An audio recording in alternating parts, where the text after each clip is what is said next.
우리 시간 같이 찬양 드리심으로 우리 예배를 시작하겠습니다.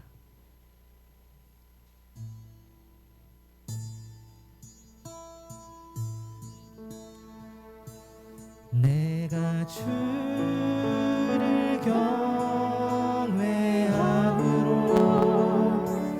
주님 앞에 홀로 섭니다. 찬양 받으시기 합당한 거룩하신 주님, 내가 주를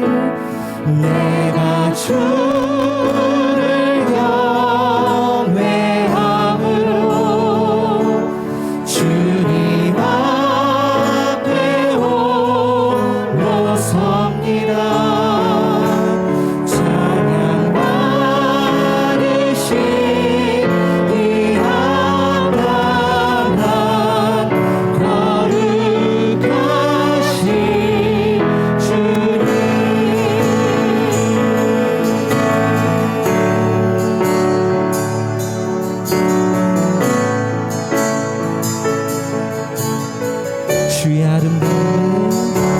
주의 아름다움은 말로다 영원할 수 없고 주님의 그 놀라우심은 다 표현할 수가 없네.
간절한 마음으로 주의 아름다움은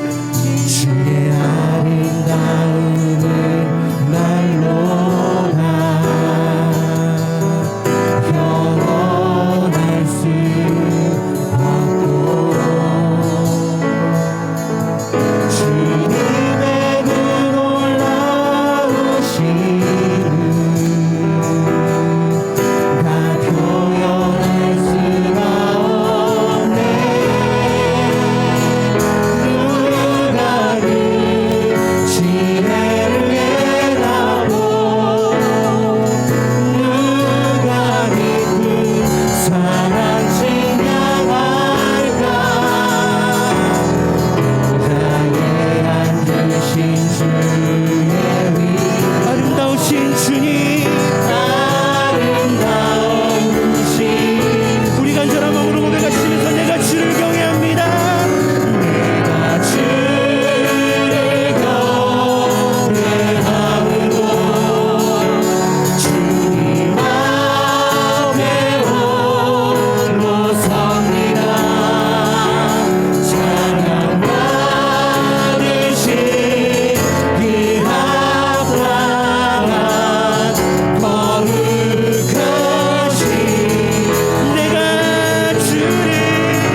마음과 정성을 다해서 우리 주님 앞으로 나아가십시다.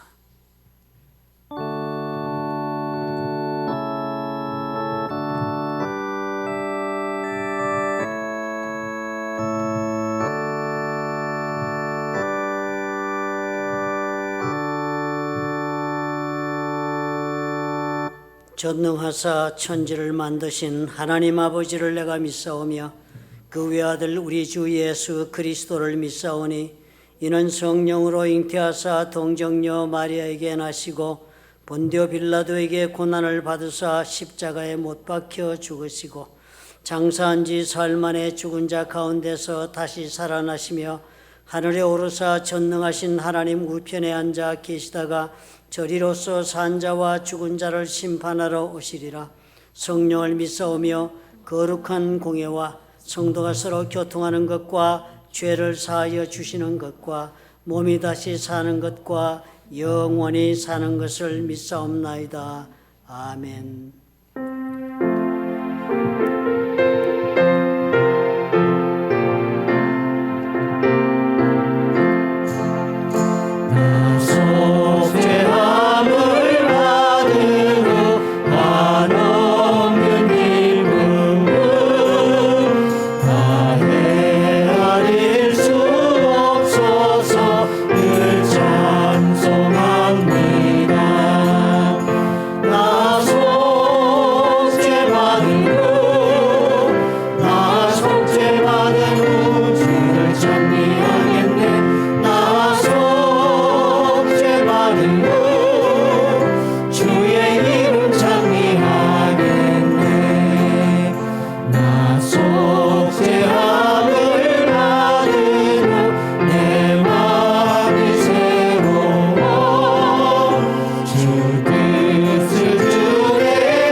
오늘 우리 받을 은혜를 위해서 하나님 앞에 통성으로 기도하십시다.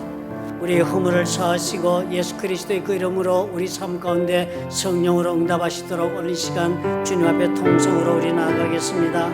살아계시고 역사하시는 나의 좋으신 하나님 아버지, 오늘도 우리가 주님의 은혜가 아니면 살 수 없고 예수 그리스도의 십자가 보혈의 공로가 아니면 하나님 앞에 설 수가 없는데 참으로 주님께서 그런 우리를 예수 이름으로 부르시고 주님 이 자리에 와 아버지 앞에 성원을 청하며 예배 드릴 수 있게 허락하시니 그 은혜가 참으로 감사하고 감사합니다. 원한 사람도 오늘 주님이여 낙오되는 적게 아버지의 자비를 베풀어 주옵소서. 이 자리에 참석한 영혼들마다 다 주여 하나님 앞에 나아가 말씀과 기도와 찬양 가운데 우리의 영혼을 묶어 아버지 앞에 사제사를 드리는 아버지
계십니다. 서로 인사하시기 바랍니다. 주님의 이름으로 환영합니다. 사랑합니다. 인사하시기 바랍니다.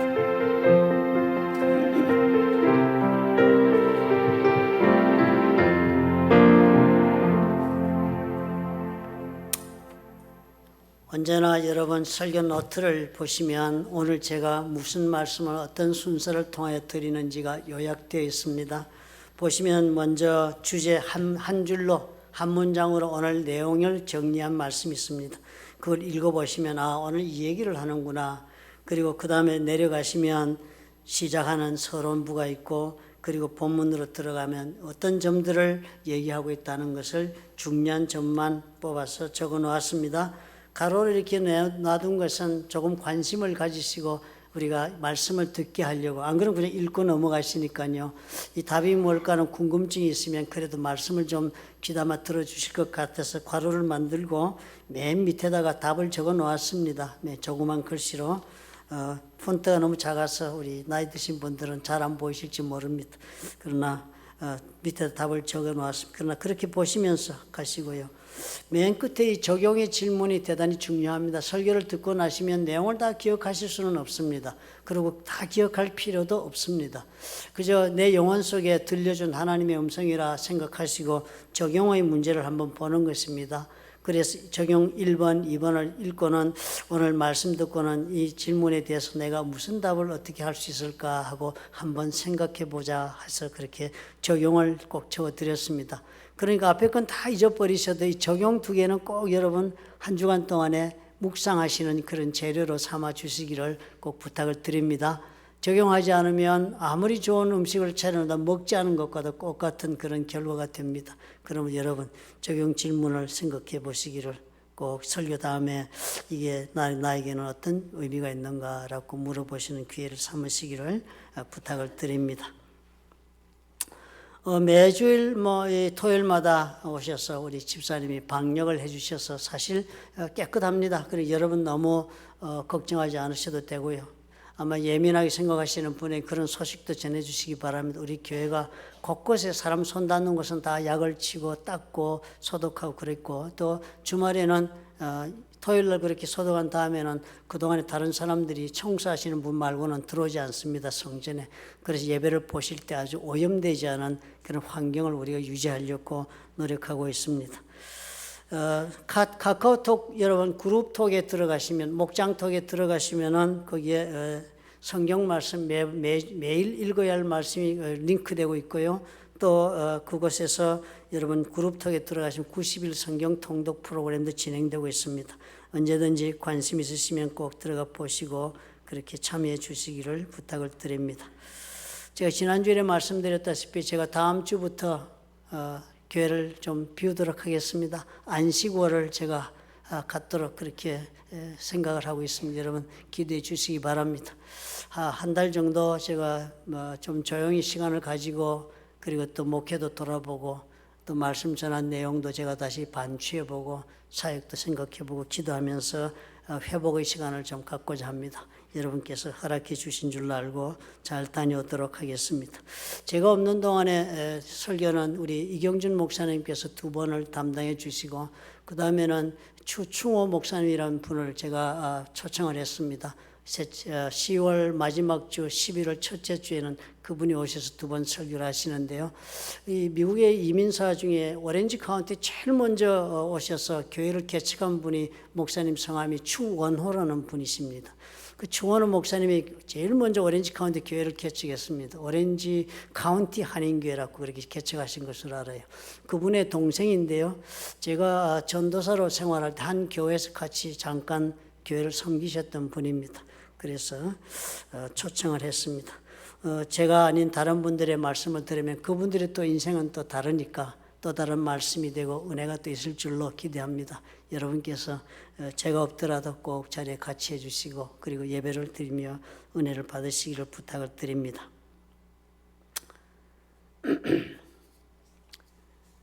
헌금을 위해서 기도하도록 하겠습니다.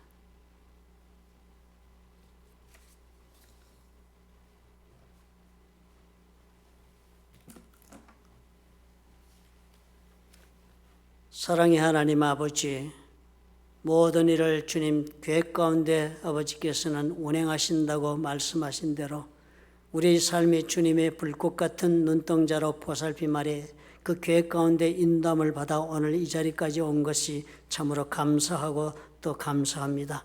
아버지께서 우리 모든 필요를 아시고 우리의 모든 아버지여 삶의 고뇌도 아시며 우리 하나님께서 사랑과 자비와 긍휼을 베푸셔서 우리가 참으로 부족함에도 불구하고 오늘 이 자리까지 주님의 은혜로 살았습니다.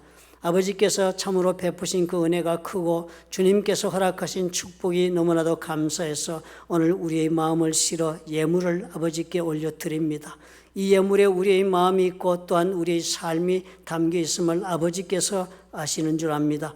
주님 받아주시옵소서.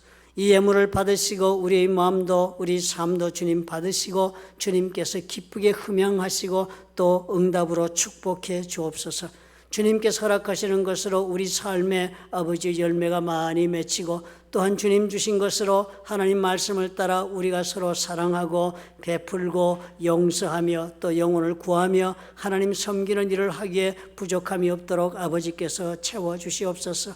세상이 아무리 험난하다 할지라도 우리의 삶은 하나님 아버지 앞에서 헤아림을 받은 삶이 되도록 우리 아버지여 자비를 베풀어 주옵소서. 우리가 부족하고 우리가 아버지여 참으로 아버지 무지하여 우리 하나님 뜻 가운데 행하지 못하는 일이 혹시 있었다 할지라도 주님께서 오늘 우리의 이 담겨진 이 마음을 보시고 하나님 우리와 함께 하시며 역사하시고 또한 하나님 회복시켜 주시옵소서.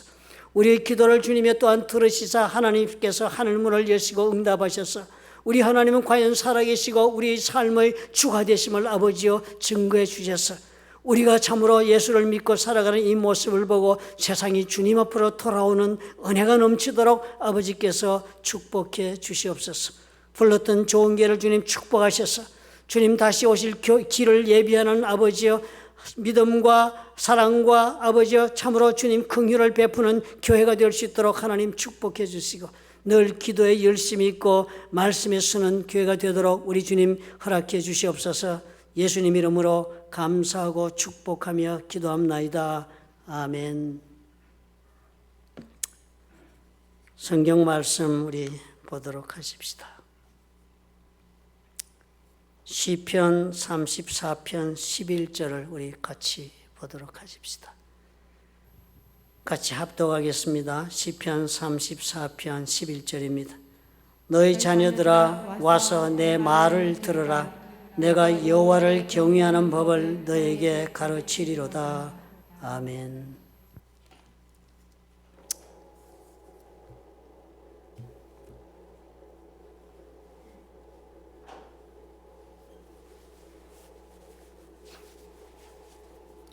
우리가 신앙생활을 하다 보면 때때로 많은 질문이 우리 마음속에 일어납니다.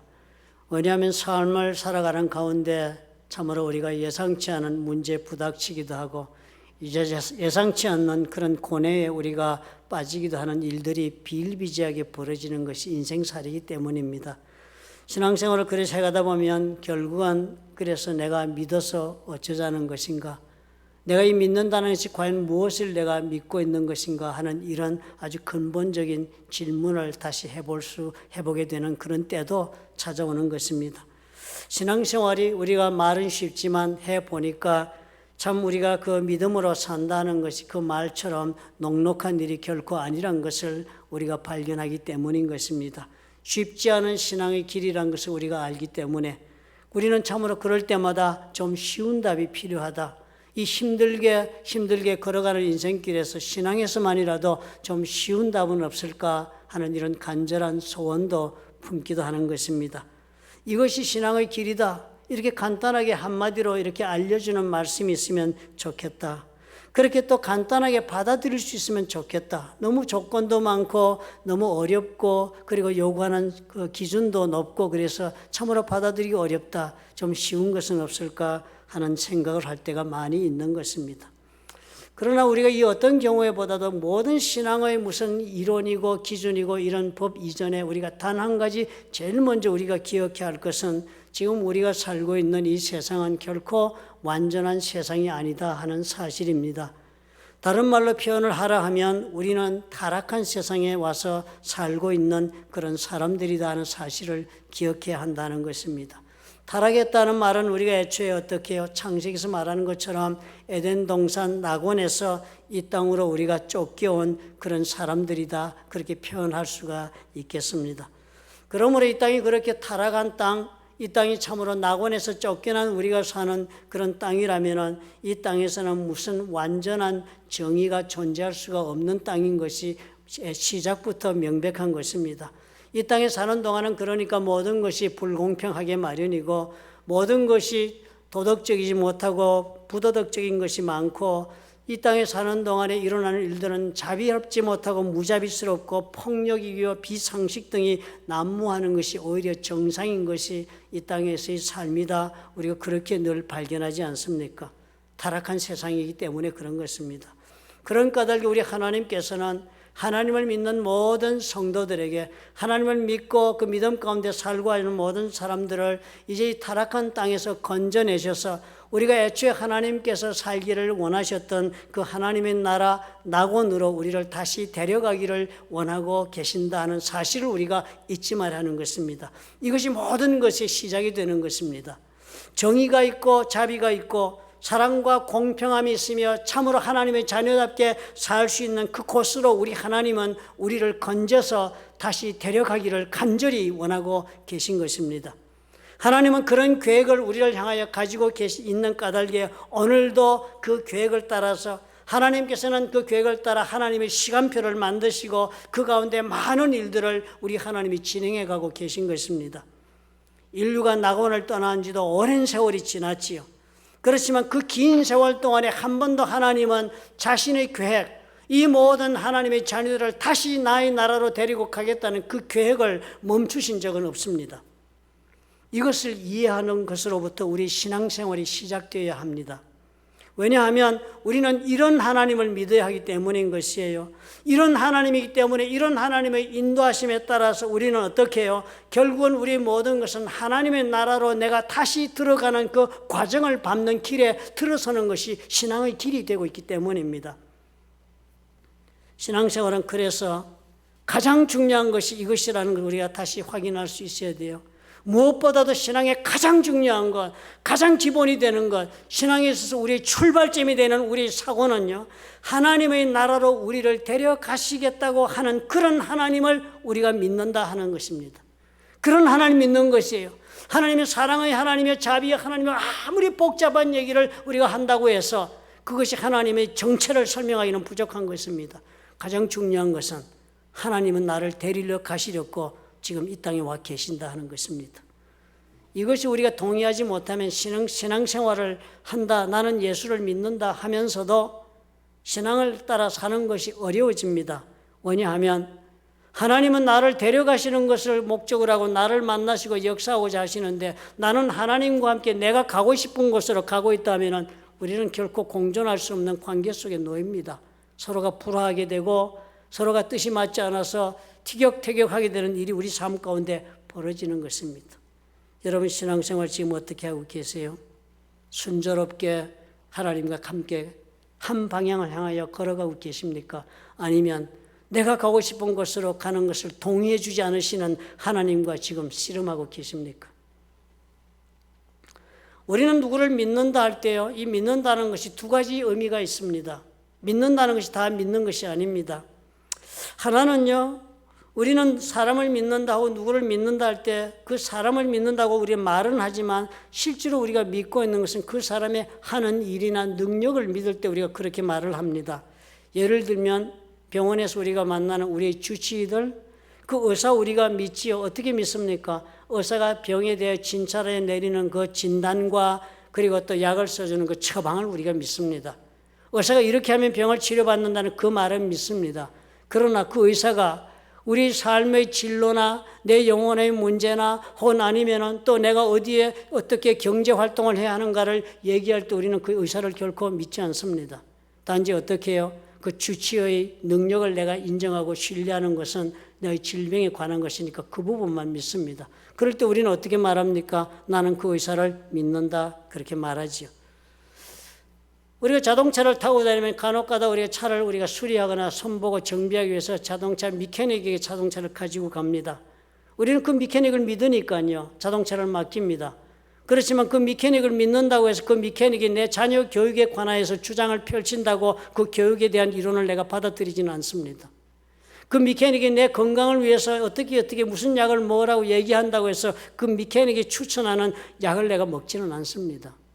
우리는 그 미케닉을 믿어 자동차를 맡길 따름이죠. 우리는 그 미케닉을 어떻게 믿어요? 자동차를 고치는 능력을 믿는 것입니다. 우리가 사람을 믿는다 그럴 때는 우리가 이렇게 그 사람의 능력이나 하는 일에 대한 신뢰를 우리가 표시할 때 믿는다라고 이야기를 하고 우리가 그렇게 믿는 것으로 서로 관계를 맺고 살아갑니다. 그런데 또 다른 믿음의 체계가 있습니다. 여러분 쉽게 가족 관계를 한번 생각해 보십시오. 가족 관계에서 서로 믿는다 할 때는 이런 능력을 믿고 하는 일을 믿는다고 말하는 것을 훨씬 넘어갑니다. 남편이 아내를 믿는다, 아내가 남편을 믿는다 하는 것을 무슨 일을, 능력을 어떤 한 가지 일을 해서 믿는 것이 그 사람 자체를 믿는 것을 뜻합니다. 아내가 남편을 믿으니까요, 남편이 하는 말을 다 믿습니다. 남편이 이것이 좋다 하면 그것이 좋은 걸로 믿어지고 이것이 싫다 하면 싫은 걸로 아내가 다 믿어줍니다. 남편이 이것 하자 하면 그거 믿고 그냥 같이 해줍니다. 그리고 하지 말자면 하지 않고 또 따라줍니다. 왜요? 그 남편을 믿으니까요. 그 사람 자체를 믿으니까 그 사람이 무엇을 하든지 무엇을 말하고 무엇을 하자 하든지 다 믿어줍니다. 부모와 자식 관계도 그렇습니다. 어머니와 아들의 관계요. 어머니는 그 아들을 사랑하니까 그 아들을 무조건 다 믿어줍니다. 그 아들이 어떤 바깥에서 나쁜 일을 해도 부모가 그 아들이 밖에서 나쁜 일을 한다고 나쁜 아이라고 생각하는 부모 없습니다. 어머니는 다 어떻게 해요? 자기 아들이 다 믿을 만한 좋은 아들이라고 생각합니다. 제가 예전에 미국에선가 텔레비를 보면서 살인자의 어머니가 인터뷰하는 장면을 본 것이 기억납니다. 오래 세월 전이었습니다. 모든 사람들이 비난하는 그런 살인자로서 텔레비에 막 뉴스가 나오고 그러는데요. 그때 뉴스캐스터가 그 어머니를 찾아서 인터뷰를 했습니다. 그 어머니가 울면서 그러는 거예요. 우리 아들 그런 사람 아니라고. 우리 아들은 그렇게 사람 죽이고 그렇게 횡포를 부릴 그런 아들이 아니라고 눈물을 울면서 세상 사람들에게. 우리 아들은 착한 아들이에요. 우리 아들은 정말 믿을 수 있는 아들이고 우리 아들을 믿어주면 그대로 제대로 잘 살 수 있는 아들이라고 그렇게 항변하는 어머니를 제가 보고 기억한 것입니다. 아, 저렇게 믿는 것이 사람을 믿는 것이구나. 우리가 믿는다 할 때 이런 두 가지가 믿음이 있는 것입니다. 하나님에 대해서 동일한 것이에요. 여러분은 하나님에 대해서 어떤 믿음을 가지고 계십니까? 우리 대개의 경우 우리는 어떤 믿음을 가지고 있습니까? 하나님은 능력의 하나님이시라. 하나님 그래서 이런 일도 할 수 있고 저런 일도 할 수 있다고 우리는 그런 믿음을 가지고 하나님을 믿습니다. 그래서 하나님께서는 전능하신 분이니까 내 문제를 능히 해결해 주실 수 있다고 우리는 믿습니다. 그래서 우리 하나님께서는 내 병을 고쳐 주실 수 있다고 믿고 내 문제를 해결해 주실 수 있다고 믿고 우리는 그래서 해결해 달라고 하나님 앞에 기도하지 않습니까? 그런데 우리가 그렇게 믿는 하나님께서 우리를 다가 찾아와서 우리에게 다른 요구를 하신다면 여러분, 다른 말씀을 하신다면 그것도 여러분 다 받아들이고 믿어주고 계신지요? 여러분의 병을 고치고 재물의 문제를 해결하고 가정을 지키고 자녀를 보호해줄 것을 하나님에게 그것을 믿고는 기도하지만은요, 만약 하나님께서 우리를 다시 찾아오셔가지고 얘야 네가 먹고 살기 위해서 더 잘 먹고 살기 위해서는 토요일과 주일을 쉬면서 안식해야 한다. 그럴 때 그 말을 쉽게 받아들일 수 있습니까?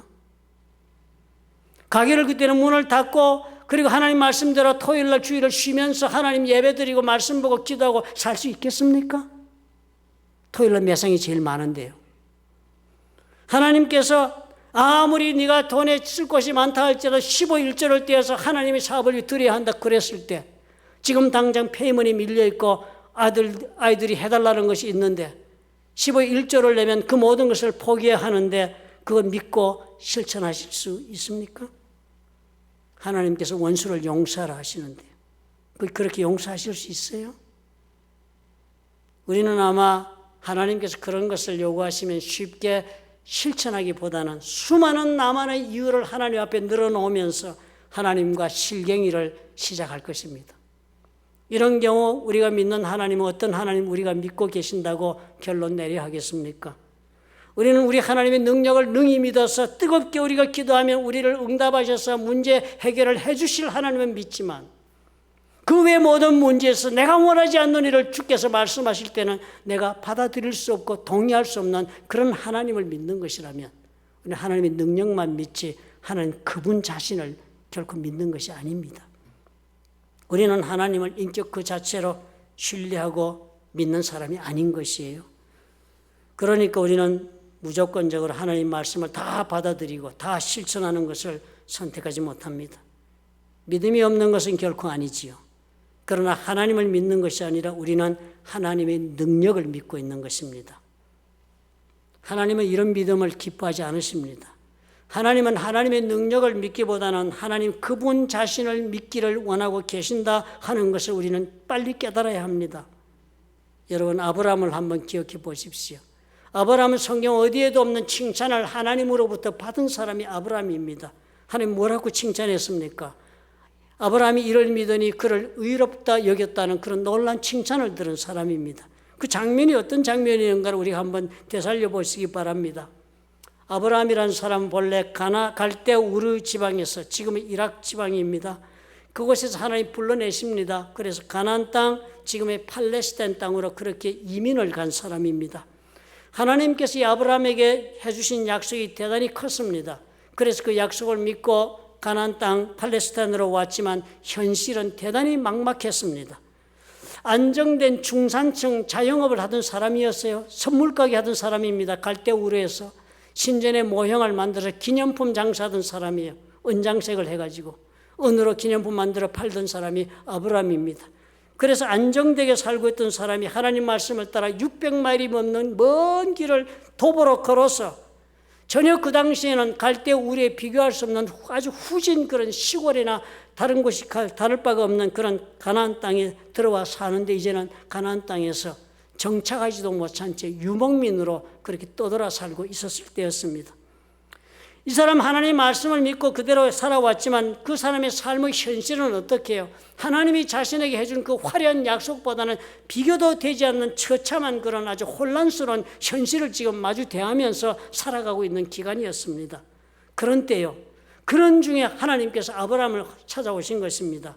그리고선 아브라함이 이렇게 말씀을 하세요. 창세기 15장 1절에 보니까 이후에 여호와의 말씀이 환상 중에 아브라함에게 임하여 이르시되, 환상 가운데 하나님이 아브라함을 찾아온 거예요. 아브라함이 환상 가운데 보니까 하나님이 오신 거예요. 그리고 하나님 말씀하시는데 이렇게 말씀하는 거예요. 아브라함아, 두려워하지 마라. 나는 내 방패요. 나는 너의 지극히 큰 상급이다. 두려워하지 말라. 지금 환경이 아무리 어렵고 힘들고 두렵다 할지라도 두려워하지 말라. 내가 너를 다 막아주겠다. 그리고 그 막아주고 나서는 내가 이 믿음으로 나를 따라온 것에 대한 상급을 주겠다. 하나님 그렇게 말씀하신 거예요. 그런데 이 말씀을 듣고 있는 아브라함은 지금 이 자리까지 올 때 어떤 일을 겪었다고 성경이 우리에게 보여주었습니까? 가나안 땅에 와가지고는요, 그 갈대아 우르에서는 정말 풍족하게 살던 사람이 가나안 땅에 와가지고 하나님 말씀 듣고 왔는데 그 땅에 기근이 임해가지고 먹고 살 길이 없어가지고 애굽으로 갔다가 애굽 왕 바로에게 아내를 빼앗긴 사람이 되었던 것입니다. 그래서 그 아내를 다시 하나님의 도움으로 찾아오는 우여곡절을 겪고 수모를 겪고 그런 일을 당해서 가나안 땅에 다시 들어온 일도 겪었습니다. 함께 온 조카 롯, 서로가 의지하고 살았던 조카 롯과는 유목민으로 땅이 부족해가지고 서로 다투다가 헤어지기로 그렇게 결정하고 조카 롯은 소돔과 고모라가 있는 그 땅으로 그렇게 이주해 가고 서로 떨어지게 되는 그런 아픔도 겪었습니다. 그런데 그뿐이 아니라 조카 롯이 이제는 이 신할 땅, 지금의 바벨론 쪽에 그런 있는 도시 국가들의 왕들의 연합군에게 조카 롯이 있는 소돔과 고모라가 멸망을 당해가지고 조카 롯이 포로로 다 잡혀갔습니다. 가족들이. 그런 소식을 듣고 아브라함은 그 조카 롯을 구하기 위해 목숨을 걸고 달려갑니다. 자기 집에서 길리고 훈련된 사병 380명이 정규 군도 아닌 집에서 기르던 그 종들, 그 사병들 380명을 데리고 5 왕이 연합해 있는 연합군들을 뒤쫓아가가지고 그것을 격파하고 롯을 구해오는 이런 목숨을 건 대모험을 강임하고 그렇게 돌아온 사람이 아브라함이었습니다. 그렇게 돌아온 아브라함이 오늘 하나님이 환상 중에 오셔가지고 아브라함아, 두려워 말라. 나는 내 방패가 됨이고 나는 내 지극히 큰 상급이 된다. 이런 말씀을 하신 것입니다. 아브라함은 참으로 이 하나님의 말씀을 들었을 때 본인이 어땠겠습니까? 정말 마음에 깊은 갈등이 있었을 것입니다. 그런 방패 하나님이시니까 살기는 살았습니다. 그러나 엄청난 고통을 겪고 살아온 것입니다. 그러니까 아브라함이 하나님이 주신 말씀에 대하여 이렇게 답을 하는 것이에요. 아브라함이 이르되 주 여호와여 무엇을 내게 주시리 하시나이까? 뭘 주시겠다고 지금도 이런 말씀을 하십니까? 이런 표현을 한 겁니다. 내 상속자는 이 다메섹 사람 엘리에셀이 내 종에 엘리에셀 종이 있는데 그 종이 내 앞으로 상속자가 될 것입니다. 아브라함이 또 이르되 주께서 내게 씨를 주지 아니하셨으니 주께서 내게 아들을 주지 않았으니 내 집에서 길린 내 종이 내 상속자가 될 것인데 뭘 또 나에게 이렇게 주신다고 이러십니까? 라고 아브라함이 항변을 한 것입니다. 사실 상속할 자식도 없다는 건 지금은 자식 없으면 무자식 상팔자가 맞은 세상입니다. 그렇지만 그 당시는 아들이 있어야 되는 때여서 아들이 없으면 가장 불행한 사람이요, 가장 가난한 사람이요, 가장 복받지 못한 사람이 그때였습니다. 그런데요, 그런 아브라함 그런 처지였다는 걸 하나님 앞에 난 그런 사람이에요. 내 종으로 상속자를 삼아야 될 처절한 사람인데 지금 나에게 뭘 또 그렇게 상을 주신다고 하십니까? 그런 아브라함의 불신의 대답을 들으신 하나님이 이렇게 말씀을 합니다. 그에게 임하여 이르시되 그 사람이 내 상속자가 아니라 네 몸에서 날짜가 내 상속자가 되리라 그랬습니다. 이때 아브라함의 나이가 75세가 넘었습니다. 예전이나 지금이나 75세면 시니어입니다. 75세가 되었고 또 이때까지 아들도 없었고 그랬으니까요. 그런데 무슨 아들이 나겠다 하는 이야기를 들으니까 아브라함이 어땠겠습니까? 참으로 처절했을 것입니다. 그런데 그렇게 말씀을 하시고는 아브라함에게 하나님께서 다가오셔가지고는 그를 이끌고 밖으로 나가신 거예요. 밖으로 이건 아마 그때가 밤이었던 모양입니다. 밖으로 끌고 나가시고는 하나님이 하늘을 우러러 하늘을 쳐다보게 하시고는 이 무별을 셀 수 있나 보라 그러신 거예요. 그 별을 보라 그래 쳐다보니까 하나님 말씀하시기를 네 자손이 이와 같으리라 그런 것입니다. 엄청난 이야기를 아브라함이 들은 것 아닙니까? 소매를 끌고 나가서는 밤하늘을 가리키더니 지금 나이 75세가 넘어서 모든 인간적인 육체적 기능이 다 한 사람인데 그런데 하나님이 아들을 낳는데 아들을 한둘 낳느냐 저 별과 같이 많다고 그랬으니까요. 조크지요. 조크죠 이거. 이런 웃기는 짜장면 같은 조크를 지금 아브라함이 들은 것입니다. 그랬더니 아브라함이 어떻게 놀랍게도 아무런 생각도 없이 무엇을 계산해 보거나 논리적으로 따져보거나 생각해 보지도 않고 자기 나이가 몇인지도 잊어버리고 지금 도저히 아이를 낳을 수 있는 육체적인 조건이 아니란 것도 잊어버리고 그저 하나님께서 자기에게 해주시는 말씀을 숙맥처럼 그대로 받아들이는 것입니다. 왜 이 아브라함이 이렇게 믿고 받아들였습니까? 하나님께서 능력이 있으니까 능히 하실 수 있다 그렇게 계산해서 믿게 된 사람입니까? 아니면 하나님께서 말씀하시니까 그냥 믿어버린 것입니까? 이건 나중에 사라가요. 이 아들 준다고 하나님이 99세 때 아브라함 99세 다시 찾아와서 얘기를 하니까 사라는 듣고 웃었습니다. 아무리 하나님이시면 이건 불가능한 일이라 하고 웃었습니다. 불가능한 일이니까. 하나님의 능력이 있어도 일을 할 수 없다는 생각을 할 만한 사건이고 웃었습니다. 그런데 아브라함은 이것을 믿은 것이니까요. 어떻게 이렇게 아브라함 믿었습니까? 아브라함은 하나님 그분 자체를 신뢰하고 살고 있는 사람이었기 때문입니다. 그는 하나님 그분을 믿고 있는 사람이기 때문에 하나님이 무슨 말씀을 해도 다 믿는 것입니다. 능력이고 무슨 조건이고 이런 거 보지 않는 것입니다. 그냥 다 말을 말대로 다 믿고 마는 것입니다. 살인자의 어머니가 그 아들을 믿듯이요. 하나님에 대한 하나님 그분에 대한 믿음이 그 바닥에 깔려있는 사람이기 때문에 그냥 믿는 것입니다. 어떻게 이렇게 믿게 되었습니까? 아브라함이요. 사람 사이 비유해보면 그 답이 보이지 않습니까? 아무런 계산이나 판단도 없이 그냥 믿고 받아들이며 사는 것은 상대방에 대한 신뢰와 사랑이 있을 때 그것이 가능한 일이기 때문입니다. 몇 번을 실망해도 우리가 그 사람을 믿고 사랑하고 신뢰하고 있다면 그 믿음은 또 믿게 만드는 그런 본성을 가지고 있습니다. 속고 말고 이런 생각이 전혀 개입되지 않습니다.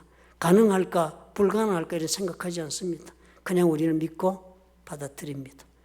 그러니까 하나님께서 이런 아브라함의 그 믿음을 보고 칭찬을 하신 것입니다. 하나님의 능력이 있어서 해주실 것이니까 믿고 불가능하니까 안 믿고 하는 것이 아니라 하나님을 믿으니까 무엇이든지 그 말씀대로 행하니까 아브라함이 여호와를 믿으니 여호와께서 이를 그의 의로 여겼다 그랬습니다. 우리가 하나님 앞에서 의롭다는 말을 듣고 싶다면 우리가 이렇게 믿어야 하는 것입니다. 우리는 그런 말 많이 하지요. 아브라함이 믿음을 본받아야지. 아브라함 믿음을 본받아야지 내가 기도도 응답되고 우리 하나님 앞에 내 인생의 길도 열리겠지. 아브라함 믿음을 본받아야지. 그 큰 믿음을 본받아야지. 믿음의 조상 아브라함, 우리 그렇게 하고 노력합니다. 그 믿음을 본받으려고 그래서 열심히 기도합니다. 그러나 그것보다 우리가 사전에 무엇 해야 할까요? 아브라함 보니까 아브라함 믿음을 본받고 그것이 내 믿음이 되게 하려면 하나님을 사랑하고 믿는 일부터 먼저 시작해야 하는 것입니다. 내가 하나님을 좋아하고 하나님 무엇이든지 하나님 하는 일을 기뻐하고 하나님 무슨 말씀을 하시든지 다 그대로 믿을 만큼의 그런 신뢰관계가 내가 형성되어 있어야 아브라함의 믿음을 내가 본받을 수 있는 것을 우리가 발견하지 않습니까? 하나님 그분을 신뢰하기 때문에 그분께서 나를 위하여 무슨 일을 하고자 하시든지 간에 그것이 나에게 좋은 일이든 싫은 일이든 낯선 일이든 익숙한 일이든 간에 그냥 믿고 받아들이는 것, 그런 믿음을 하나님께서 요구하고 계신 것입니다. 그런 믿음의 사람이 될 때까지 그래서 우리 하나님 우리를 훈련해가고 계신 것이 우리 인생의 여정길입니다. 그런 사람이 되어야만 이제 다시 우리를 하나님께 천국으로 데려가셨을 때 우리는 아담과 하와가 저지른 잘못을 반복하지 않을 수가 있을 것이기 때문입니다. 아담과 하와가 실패한 원인이 무엇이었습니까? 하나님 그분만으로 기뻐하며 사랑하고 신뢰하는 관계를 갖지 않았기 때문에 그들은 하나님과 동등해지고 싶은 유혹에 쉽게 넘어간 것입니다. 우리가 이런 하나님의 뜻을 이해할 수 있어야 합니다.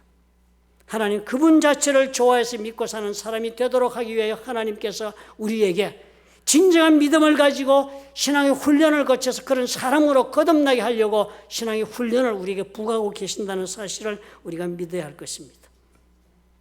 천국으로 데려가시려고요. 두 번째로 우리가 주목해야 할 것은 이런 훈련을 우리 하나님께서 우리에게 부과하실 때 우리 하나님 그냥 부과하지 않았습니다. 어려운 훈련이기 때문에요.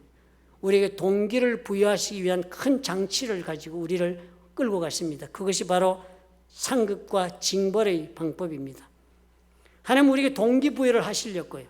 하나님 말씀대로 사는 일을 끊임없이 계속해 갈 수 있도록 하기 위해서 상급과 징벌이라는 그 도구를 사용하십니다.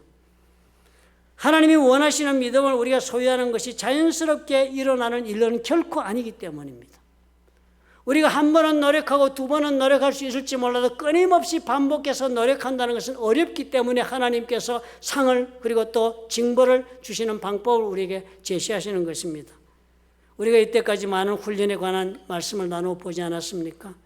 우리가 진정한 믿음을 가지고 사는 사람이 되려면 비움의 훈련이 있어야 한다. 그리고 참으로 우리 기다릴 줄 아는 그런 훈련도 해야 한다.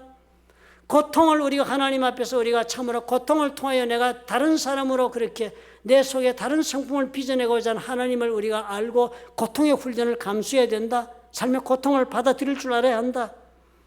세상 사람들로부터 환영받지 못하고 예수 믿는다고 박해를 당하는 것조차도 기꺼이 내가 수용할 줄 아는 사람으로 그렇게 훈련받아야 한다. 이 모든 선행, 불쌍히 여길 줄 알고 긍휼히 여길 줄 아는 훈련이 있어야 한다. 용서할 줄 아는 사람이 되어야지 용서 훈련이 필요하고 참으로 하나님을 알지 못하는 영혼을 대하여 애통함을 가지고 바라볼 줄 아는 훈련도 해야 하고 이 내에 주어진 모든 것에 만족함을 느끼며 그렇게 만족하며 살 줄 아는 그런 훈련도 내가 해야 한다. 그리고 지난주일에 본 것은 희생의 훈련이었습니다. 희생을 하지 않고서는 주를 따를 수 없기 때문이라 하는 훈련의 말씀을 나누어 보았습니다. 그런데 이 모든 것이 다 무엇이었습니까? 이 모든 진정한 믿음의 모습을 이런 훈련이 필요하다는 것, 이 모든 내용을 가만히 보면요, 이 훈련을 통해서 결국은 내 속에 새로운 성품이 빚어지게 되는 그런 훈련들인 것입니다. 이제까지는 나에게 없던 성품이, 나의 캐릭터, 나의 인품이 이렇게 새롭게 빚어지기 위하여 가하시는 훈련들인 것입니다. 매몰차게 이기적인 내가 이런 훈련을 받다 보니까 남들을 배려할 줄도 알고 나 것을 나눌 줄도 아는 사람이 되고 남을 용서할 수 있는 관용의 사람으로 변해 전혀 다른 사람으로 변하게 만들기 위해서 하나님이 이런 훈련을 요구하신 것입니다. 진정으로 네가 나를 믿고 사는 사람이냐? 그렇다면 이 훈련을 받아라 하셔서 받는 것입니다. 그런데 이런 것은 어때요? 성품의 개조를 뜻하는 것입니다. 어떻게 사람의 성품이 한 번의 훈련, 두 번의 훈련으로 개조될 수가 있겠습니까? 한 번 훈련, 두 번 훈련해서 이것이 나의 습관이 되고 그 습관이 내 몸에 빼었을 때만 내 성품이 바뀌는 것이니까 끊임없는 반복으로 우리에게 가해지 않은 훈련들입니다. 그러니까 하나님이 어떻게 해요? 중도에 포기하고 한 번, 두 번으로 끝나지 끊임없이 그 길을 걸어가서 우리의 성품이 변화될 때까지 하도록 만드시기 위해 우리에게 주님이 이 동기를 부여하시기 위해 상급과 징벌이라는 두 개를 우리 앞에 내놓으시는 것입니다. 구약의 시대에 이 두 가지에 대한 이야기가 명백하게 나오지 않았습니까? 구약의 말씀을 보면요, 이 두 가지를 이렇게 적었습니다. 신명기 30장 15절부터 18절에 보면 15절에요. 보라, 내가 오늘 생명과 복과 사망과 화를 네 앞에 두었다. 이스라엘 백성들이 이제 가나안 땅에 들어가는데 그 사람들 앞에 지금 하나님 얘기하는 거예요. 모세를 통해서. 얘들아, 지금 네 앞에 두 가지가 놓여 있다는 거예요. 한쪽에 보니까 복이 있고 생명이 있고 한쪽에 보니까 사망이 있고 그 생명이 있는 쪽에 보니까 복이 있고 또 사망이 있는 쪽에 보니까 화가 있는 거예요.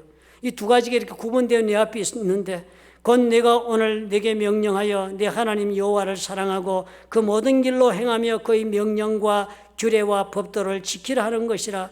그리하면 네가 생존하며 번성할 것이요 또 내 하나님 여호와께서 네가 가서 차지할 땅에서 네게 복을 주실 것임이라. 이 생명과 복을 준 이것을 선택하는 것은 하나님 말씀 따라 사는 것인데 그렇게 살면 네가 가서 차지할 땅에서 네게 하나님 복을 주셔서 번성하게 해주신다 하는 약속을 주시거든요. 그리고 또 다른 말씀을 하시는 거예요. 그러나 네가 만일 마음을 돌이켜 듣지 아니하고 유혹을 받아 다른 신들에게 절하고 그를 섬기면 내가 오늘 너희에게 선언하노니 너희가 반드시 망할 것이라. 두 개를 동시에 말씀하고 계신 것입니다. 이쪽을 선택하면 복이다. 그러나 불순종을 선택하면 너는 망한다 하는 것입니다. 불순종을 선택하면 좀 고생할 것이다. 불순종을 선택하면 좀 돈을 좀 벌지 못할 것이다. 불순종을 선택하면 조금 병이 들고 몸이 좀 아플 이런 것이 아닌 것입니다. 망한다는 거예요. 건너가서 차지할 땅에서 너희 날이 길지 못하고 망한다는 거예요. 이것이 어떻게 해요? 개인의 선택에 달려있다 하시는 것입니다. 구약시대에 하나님께서 이렇게 말씀하신 것은요, 우리가 선택함에 따라서 하나님 앞에 순종하면 하나님부터 복을 받지만 하나님 명령에 불순종하면 가공할 징벌을 받는다고 얘기하여서 구약시대 사람들은 복도 좋지만 잘못하면 징벌 받는 하나님, 징벌을 하나님이 두렵고도 떨려서 절대적으로 하나님 말씀대로 살겠다고 선택하게 되는 동기가 되었던 것입니다. 순종한 반사의 이익을 가져주어서 좋기도 했지만 불순종의 결과가 대단히 격렬하니까 그 두려움 때문에라도 그것을 주시는 하나님에 대한 경외심 때문에라도 저들은 어떻게 해요? 하나님 말씀을 듣는 일을 선택하도록 우리 하나님이 그렇게 장치를 만들어 두신 것입니다. 그런데 오늘날 우리는 어떻게 생각하고 삽니까? 우리는 하나님의 복과의 징벌은 전혀 관계가 없다고 생각하지요. 우린 예수를 믿어서 우리는 믿음으로 그 은혜로 구원을 받았습니다. 아무 대가를 지불하지 않아도 예수 믿고 잘 살 수 있는 길을 허락받은 것으로 우리는 생각하고 예수 믿습니다. 그렇지 않아요? 우리는 죄를 지으면 죄인의 기도를 하면 됩니다. 꼭 우리는 믿습니다. 예수 이름으로 내 죄를 회개하면 나는 죄에 대한 면제를 받는다고 생각합니다. 그래서 죄의 면제를 받음으로 우리는 다 이 징벌과는 관계가 없다. 아무리 잘못해도 회개하고 죄 용서받으면 그것을 우리는 또 은혜의 삶을 살 수 있다고 간단하게 우리는 생각하는 생각의 오류를 범하고 있는 것입니다. 그러니까요, 이렇게 믿는 믿음은 미신을 믿는 것과 다를 게 없습니다. 죄 아무리 짓고도 회개만 하면 죄는 없어지고 그 죄의 흔적조차도 없어지고 그 죄가 만들어낸 아픈 결과도 다 없어진다고 믿는 것이니까요. 하나님 말씀에는 그렇지 않기 때문에 그건 미신을 믿는 것이나 다름없습니다. 하나님 분명히 우리에게 말씀해 주세요. 죄는 용서받고 그리고 또 너는 죄 용서함 받아서 다시 하나님의 자녀의 삶을 계속할 수 있지만 네가 지은 죄의 결과는 너 인생을 덮친다 그랬습니다. 그 죄의 결과는 너에게 다가온다고 그 대가는 너는 지불하게 된다고 하나님 그렇게 가르쳐 주시는 것입니다. 성경이 그랬잖아요. 모세. 하나님 앞에 모세만한 의인은 없다고 그랬습니다. 단 한 번 실수했은 것입니다. 광야에서 하나님 말씀을 따라 바위를 대하여 말하여 물을 쏟아내지 않고 분노하고 화가 나서 바위를 지팡이로 2번 때리면서 내가 너희를 위하여 이 반석에서 물을 내랴 인간적인 화를 터뜨린 것 때문에 하나님 앞에 죄를 지었습니다. 물론 모세 그 죄에 대해 하나님 용서받았습니다. 그렇지만 하나님 뭐라고 그랬어요? 그 죄의 결과로 너는 가나안 땅에 들어가지 못한다 그랬습니다. 다윗이요. 밧세바의 간음의 죄를 저지르고 그 남편을 살인하는 그런 살인죄도 저질렀습니다. 다윗 회개했지요. 하나님 앞에. 엄청난 회개했습니다. 그래서 그 죄를 다 용서받아서 왕으로서 다스리는 일을 계속했습니다. 하나님께서 다윗의 인생을 향해 가지고 계신 계획을 따라 그 남은 인생을 잘 살았습니다. 그렇지만 그 밧세바에게 범한 그 죄, 그 우리아를 죽인 살인의 죄의 그 결과는 이 가정을 떠나지 않는다고 하나님 그랬습니다. 칼이 되어 돌아와서 다윗은 압살롬 그 아들의 반역에 그리고 쫓겨나서 광야로 맨발로 걸어나가는 그런 고통의 세월을 보내는 그런 아픔도 다윗은 지불했던 것입니다. 죄의 결과가 그의 삶을 덮친 것이에요. 우리 현대 그리스도인들은 이런 이야기를 들으면 가볍게 넘기려고 합니다. 그건 구약시대의 이야기일 뿐이야. 이제는 우리는 은혜의 시대를 산다고 그렇게 말합니다. 우리에게는 징벌을 내리시는 그런 하나님 우리는 더 이상 믿을 필요가 없다라고 얘기합니다. 그러니까 우리 결과 우리는 어떻게 됐어요? 우리 하나님을 결코 두려워하지 않습니다. 현대인들은 하나님을 무서워하지 않아요. 우리에게 징벌을 내리시는 하나님, 살아계신 하나님, 이 하나님에 그에 대한 두려움이 없는 것입니다. 우리는 하나님이 그저 마음씨 좋은 할아버지야. 그저 내가 필요한 것이 있으면 매달리면 주시는 그런 마음씨 좋은 수염이 난 그런 할아버지야. 징계를 내리고 벌을 주는 그 하나님이 믿지는 않습니다. 예수님 뭐라고 그랬었어요? 예수를 믿는 이 세대도 예수님 말씀 듣고도 말씀에 따르지 않는 자들에게는 심판이 있다고 말씀하셨습니다. 고라시나 화이슬진저 고라시나 진저 벳세다야 너에게 행한 모든 권능을 두로와 시돈에서 행하였더라면 그들이 벌써 베옷을 입고 제에 앉아 회개했습니다. 너희들은 회개하지 않으니까 내 말을 듣고도 회개하지 않으니까 내가 너에게 이르노니 심판날에 두로와 시돈이 너희보다 견디기 쉽다. 심판이 온다는 것입니다. 마태복음 26장 23절에 예수님 그랬습니다. 가롯 유다를 두고서 이렇게 말씀했어요. 인자는 자기에 대하여 기록된 대로 가거니와 인자를 파는 그 사람에게는 화가 있으리로다. 그 사람은 차라리 태어나지 아니하였더라면 제게 좋을 뻔하였느니라. 예수님 따라다니는 수제자 중에 한 사람 가롯 유다였습니다. 그 죄 가롯 유다 회개했습니다. 자기 잘못했다고 통렬하게. 그러나 그 죄값을 어떻게 갚는지를 몰라서 자기 목숨으로 갚아서 지옥불에 간 사람이 그 사람이 예수님 말씀하신 거예요. 화가 있다. 차라리 태어나지 않았으면 좋았을 뻔했다. 사도 바울의 이야기를 보면요. 상급에도 각각 우리의 그 산 행위에 따라 그 정도가 있듯이 받게 될 징벌도 각각 차이가 있다고 말합니다. 고린도후서 5장 9절과 10절에는 이렇게 적었습니다. 그런즉 우리는 몸으로 있든지 떠나든지 주를 기쁘시게 하는 자가 되기를 힘쓰노라.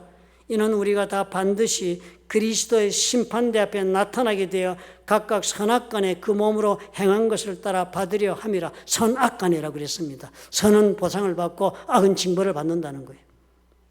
양과 염소의 비유를 여러분 기억하시지요? 마지막 날에 모든 민족을 예수님께 비유로 말씀하십니다. 모든 민족을, 이 세상 사람 모든 민족을 천국의 하나님 앞에 민족을 모으시거나 구분을 하신대요. 목자가 양과 염소를 구분하여 우리에 드리듯이 양은 그 오른편에 염소는 왼편에 두리라. 그때 임금이 그 오른편에 있는 자들에게 이르시되 내 아버지께 복받을 자들이여 나와 창세로부터 너희를 위하여 예비된 나라를 상속받으라고 그랬습니다.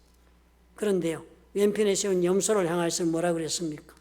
왼편에 있는 자들이 이르시되 저주를 받은 자들아 나를 떠나 마귀와 그 사자들을 위해 예비된 영원한 불에 들어가라고 그랬습니다.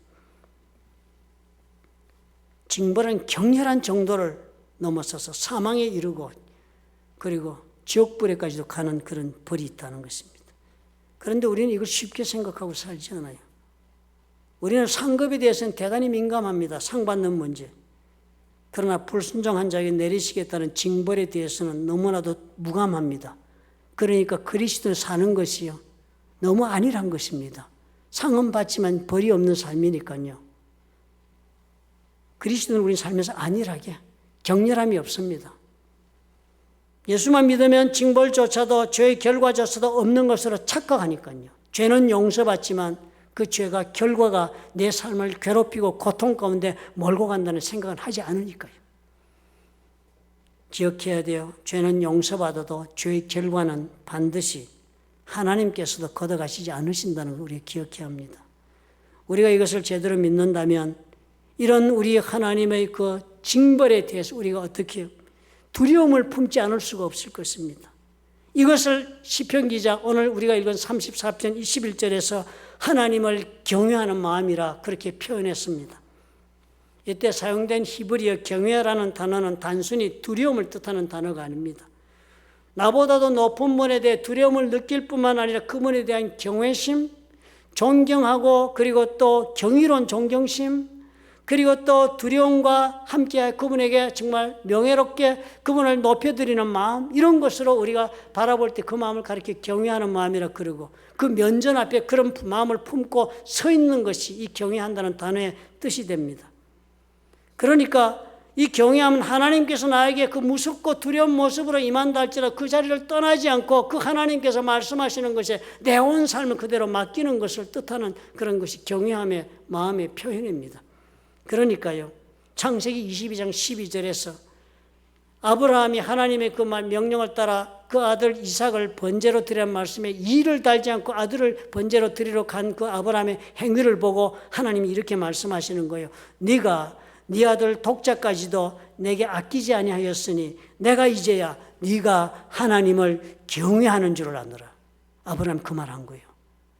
아브라함에게 모든 인생의 시험이 다 끝난 다음에 이 아들 이삭의 시험을 준 것입니다. 왜요? 네가 과연 나를 경외하는가 보고 싶어서.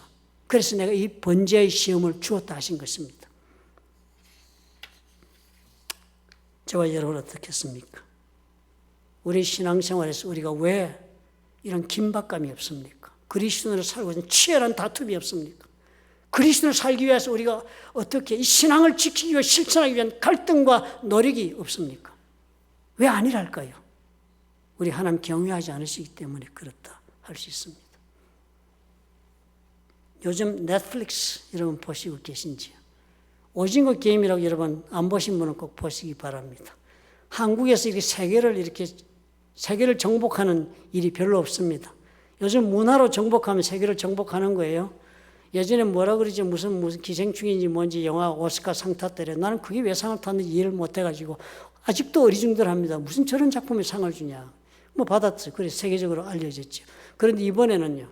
또 누가 소식을 줘서 제가 들어가 봤더니 넷플릭스 전 세계에서 지금 집에서 영화를 보지 않습니까? 넷플릭스는 거기서 보면 각국에서 영화를 만들어 넷플릭스 사가지고 방송을 하는데요. 한국에서 오징어 게임이라는 것을 넷플릭스가 돈을 주고 제작을 해서 올린 거예요. 한국말로 올리면 영어로 그렇게 더빙이 되는 모양입니다. 밑에 그 뭐죠? 클로즈 캡션으로 한글로 영어로 그렇게 대화가 나오는 그런 영화인가 봐요. 그런데 그 영화가 이제 그 83개국이니까 뭐 문명화된 도시는 나라는 다 점령했습니다. 83개국에서 인도까지 포함해서 1등이래요. 그 조회수가. 그 영화를 본 사람의 숫자 그래서 8천만 명이 넘어서 아마 지금쯤 1억 명에 도달하고 있을 것입니다. 당군 역사에 이런 일이 없었습니다. 그러니까 보라고 해서 제가 한번 봤습니다. 보다가 끝까지 다 못 봤는데요. 그 오징어 게임이라는 것이 보니까요. 뭐 내용은 어떻든가 여러분 보시면 아시겠지만 틀은 단순합니다. 경쟁합니다. 서로 게임을 가지고 경쟁하는데요. 그 게임에서 성공한 사람은 살아남고 그 게임에서 탈락한 사람은 죽는 것입니다. 그냥 죽이는 영화예요. 그 사람들은 다 어떤 사람인가 하니까 자기가 살고 있는 현실이 지옥 같아서 이것을 벗어나기 위해서 모인 사람들을 가지고 게임을 벌리는데 거기서 게임에서 살아남으면 성공하면 살아남고 게임에 실패하면 죽고 이런 영화가 그 오징어 게임이라는 영화의 내용입니다. 제가 그걸 가만히 보다가요. 이것이 우리 그리스도인의 모습과 비교해서 참으로 우리가 배워야 할 교훈이다. 왜 우리 그리스도인들은 이렇게 치열하게 그리스도인답게 살지를 못하는가? 왜 우리는 치열하게 믿음을 따라서 이 세상을 살지 못할까? 많은 사람들이 간증을 들으면 얼마나 치열한 믿음으로 산 사람이 많습니까? 대개의 경우 우리는 그렇게 치열하게 살지 않아요. 넷플릭스 영화를 보면서 저렇게 살아야 한다. 우리가 그리스도인이라면 내가 그리스도인으로 제대로 믿음 가운데 살면 살아남는 것이고, 믿음 가운데 내가 내 믿음을 지키지 못하면 나는 탈락하여 죽는 것이라는 이런 절박한 마음을 가지고 왜 우리는 그리스도인의 삶을 살지 못할까? 답은 한 가지예요. 우리 하나님에 대한 경외심이 없으니까 그런 것입니다. 우리가 이 신앙의 길을 끝까지 잘 가야지요. 완주해야지요. 그러면 우리 한 가지를 꼭 명심해야겠습니다. 하나님 경외하는 법을 배워서 오늘부터는 상급도 감사하지만 경외하는 곳에 내 마음을 두고 두려운 줄 알고 살아야겠습니다. 왜 현대 그리스도인들이 세상 사람들로부터 비난을 받습니까? 바로 우리에게 하나님 경외하는 마음이 약해졌기 때문에, 우리 삶이 보여주고 있는 그 느슨한 영적인 모습 때문에 세상 사람들이 우리를 비웃는 것입니다. 오늘 신앙의 훈련을 제대로 이루게 하는 그 마지막 훈련입니다. 바로 저와 여러분에게 하나님께서 말씀하시는 거예요. 나를 경외하는 법을 배우면 모든 것에서 너는 끝까지 완주할 수 있다. 주님 약속하십니다. 믿으시면 아멘 하시기 바랍니다. 기도하겠습니다. 사랑의 하나님 아버지 감사합니다. 오늘 우리 마음속에 잊어버리지 않고 다시 생각나게 해 주옵소서. 우리 하나님은 언제나 두 가지 선택을 우리 앞에 두신 것을 우리가 참으로 생생하게 기억하며 매일매일을 살아갈 수 있도록 아버지께서 축복해 주시옵소서. 내 앞에 생명과 복과 사망과 화가 놓여 있음을 보고 아버지 앞에 내가 스스로 어느 쪽을 선택하는 것에 따라서 그 결과는 나의 삶에 남는다는 것을 기억하고 아버지 앞에 절실하게 주님을 추구하며 걸어나갈 수 있는 우리가 될 수 있도록 하나님 도와주시옵소서. 우리 아버지 앞에 경외하는 마음으로 주님 앞에 서서 모든 것을 내가 의지하고 주의 말씀에 나를 맡기며 걸어갈 수 있도록 아버지여 내 마음을 붙잡아 주시옵소서. 걸어갈 수 있도록 주님이여 믿음을 주시옵소서. 예수님 이름으로 기도합나이다. 아멘. 내가 주를 경외함으로 주님 앞에 홀로 섭니다. 찬양 받으시기 합당한 거룩하신 주. 내가 주를 경외함으로 주님 앞에 홀로 섭니다. 찬양 받으시기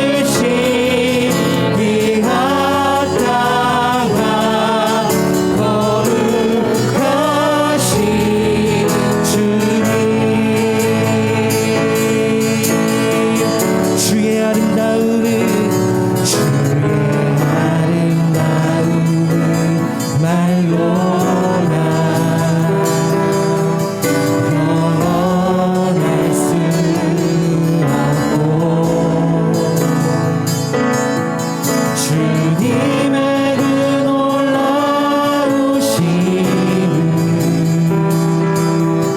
다 표현할 수가 없네. 누가 그 지혜를 깨닫고 누가 깊은 사랑 생각할까. 보좌의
사랑의 하나님 아버지, 우리는 하나님의 사랑으로 우리 하나님의 자비와 긍휼로 오늘을 삽니다.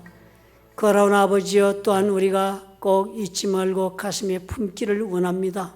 우리 하나님은 우리 앞에 선택의 기회를 주시고 참으로 주님 앞에 순종과 불순종의 선택을 우리 스스로 의지를 따라 하도록 허락하신 것을 두려운 마음으로 아버지 앞에 바라볼 수 있도록 하나님 도와주시옵소서.